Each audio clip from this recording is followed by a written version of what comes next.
Hi there, I'm Alex Cunningham, and I'll walk you through this Notion tutorial step by step. Let's jump right in. If you've been loving Notion for organizing your projects, notes, or even planning your entire life, but you're not quite sure how to share your beautifully crafted pages with others, this tutorial is just for you. By the end of this video, you'll learn exactly how to share your Notion page with anyone you want, whether you're collaborating on a team project, sending your reading list to a friend, or giving someone view-only access to your personal templates. Let's jump right in and make your Notion pages collaborative and shareable. So first things first, you'll want to open up Notion and navigate to the page you want to share. Make sure you're actually on the right page, because the sharing settings you adjust next will apply specifically to what you're viewing. If you've got lots of pages or databases, take a second to double-check. Sharing the right content saves confusion later. Now, once you're on your chosen page, look up to the top right corner of your Notion window. There's a button right there labeled Share. Go ahead and click on that. The Share button in Notion is kind of like the control center for collaboration. It opens up all the different options for letting other people into your workspace, but on your terms. Once you've clicked Share, you'll see a few choices pop up. Let's talk about the first and possibly the easiest. Copying a link to your page, you'll notice there's an option that says Copy Link. Click on that, and instantly the sharing link for your page is copied to your clipboard. From here, it's super flexible. You can paste the link into an email, drop it into a group chat, add it to a Slack channel, or share it right through any multimedia account you use.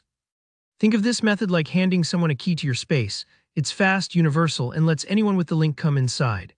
This is perfect when you want multiple people to view the page, or maybe when you're sharing information widely, like posting in an online group or sending it to a class. Now let's slow down for a moment. Maybe you want a little more control. That's where sharing by email comes in. Instead of just sending out a link to the whole world, you can type in the specific email address of the person you want to share your page with. In the Share menu, just find the field where it says Invite by Email and enter the address. Notion will send that person a special invite, and you get to set the permissions. Maybe you want them to only view, maybe you'd like them to comment, or if you're collaborating closely, you can even let them edit. This method is a bit more like giving someone a guest pass with their name on it. It's perfect for private collaborations, client work, or situations where you don't want your content floating publicly on the internet. You should also know sharing by email gives you extra restrictions, meaning you control who comes in and what they can do. If you ever change your mind, you can adjust or even revoke those permissions at any time.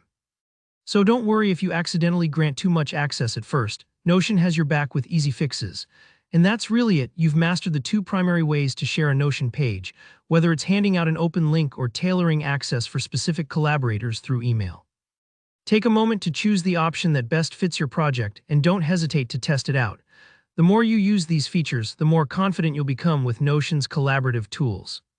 If this tutorial helped you, give the video a like and let me know down below. Do you prefer sharing links or inviting by email?